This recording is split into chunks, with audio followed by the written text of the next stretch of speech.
to you by viewers like you. Thanks for your donations.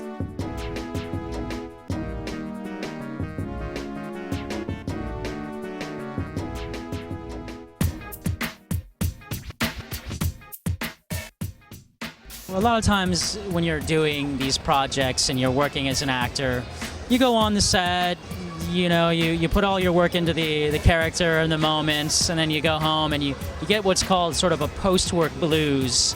Not so you get really close to everybody that's on set. Should I be looking to here or should I be looking to you?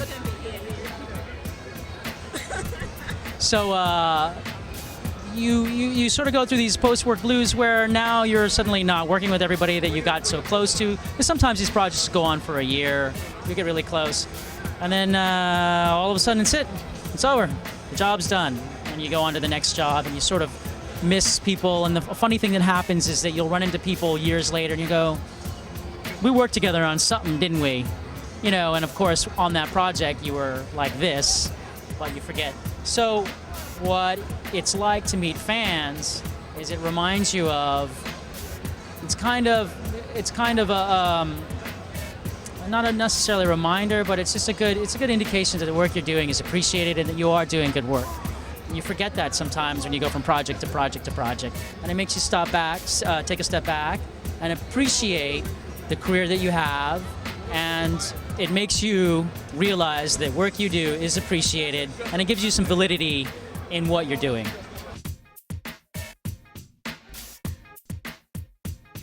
The original Mighty Morphin Power Rangers, that cast, and then when they were bringing in 3 more actors to take the place of the 3 that were leaving the show, I was a part of that original screen test. They flew me in. Actually, what I did was I drove down to the audition in my karate gi. I did a front flip and a couple of things for them. They called me back. And for the callback, they sent me a plane ticket, flew me out to Burbank, California, put me up in a little motel along with the rest of the kids that were screen testing, and the 8 of us screen tested. I'm pretending like there's a big crowd here, like I'm speaking in front of, like I'm much more important than it seems. You got to do something. You got to use my. So anyway. So yes, I did screen test. I came close. I didn't have any acting experience. So after that experience, I decided, well, if I'm getting flown down and screen tested for a television series regular, I ought to try this out, give it a shot. Moved down, within about a year, booked the same role I was trying out for, which was the Black Ranger, on the live MCA stage world tour show. So, which is a good experience because I had to get in there and do the stunts and be active and have some really memorable moments cataloged away in the back of my mind where some of them may stay forever.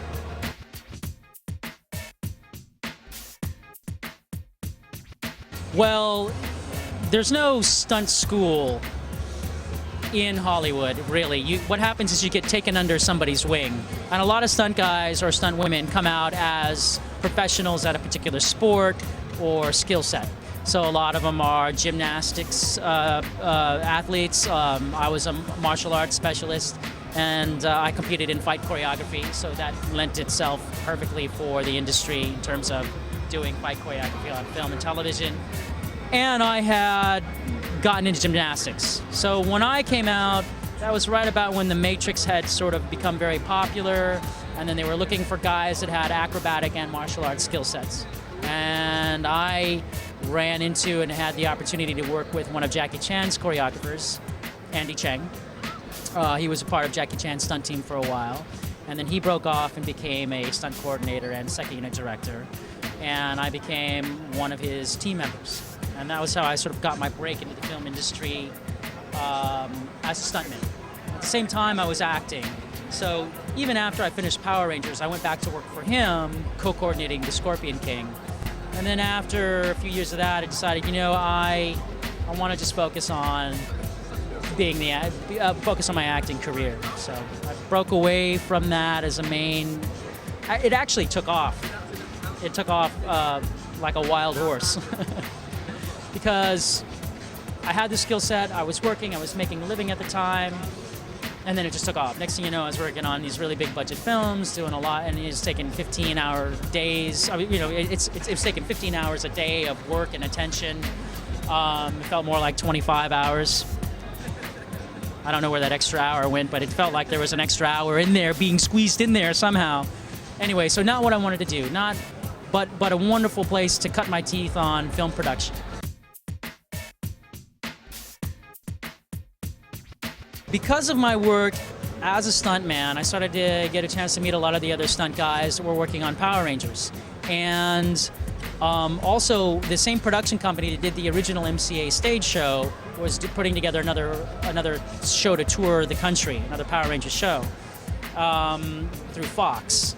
And I got hired to do that as the Red Ranger.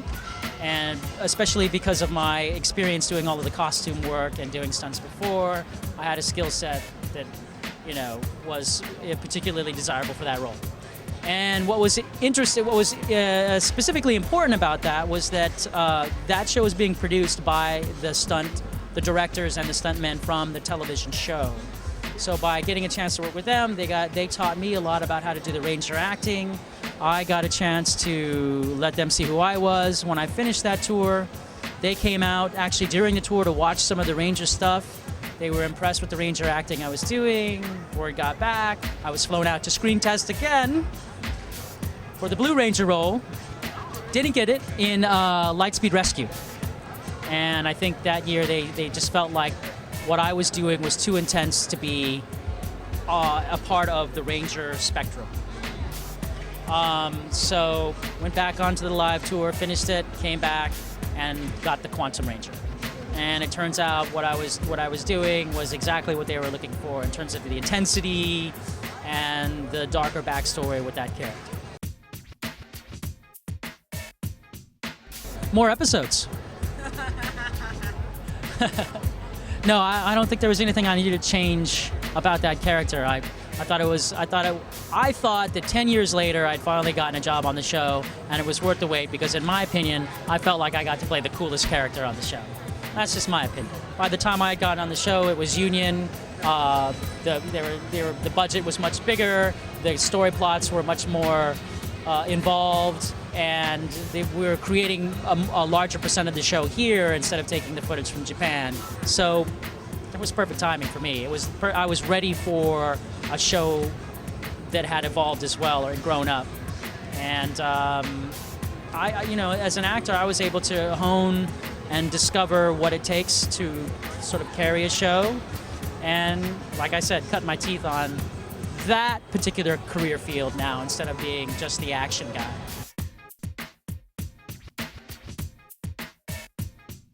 Well, I'm working here and there as an actor. I just finished a sci-fi movie called Werewolves, and it premiered, I believe, a month ago. It's out on DVD now at Hollywood Video and Blockbuster. I play a villain in it. I die in it. I choreographed the action, but I got a coordinator and wire rigger to come in and do the overall stunt coordinating, as I'm getting away from that. I just finished writing a script. It's been getting good review, so hopefully that means somebody will like it enough that they want to produce it, and that's where I'm going for. And I'm working on a project with Ruben Langdon. I don't know if you know who he is, but from The Devil May Cry, and we're working on hopefully putting together a CGI movie that we'll both be starring in. But that's as much as we can say about that. Can't say anything else about it because it's a top secret project. Those are the things. Those are the big irons I have in the fire. Aside from, of course, going out and trying to get all the little roles that come along when you're an actor. I just wanted to say thank you very much for enjoying the work that we've been doing, and that I've been working on, and that I've been doing, and that I've been trying to make for you guys.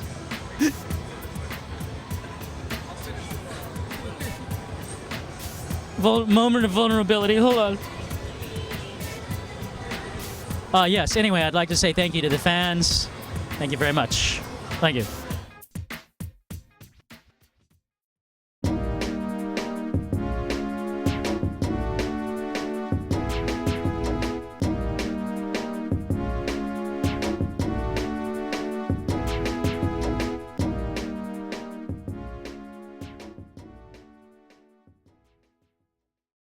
this person keeps distracting me.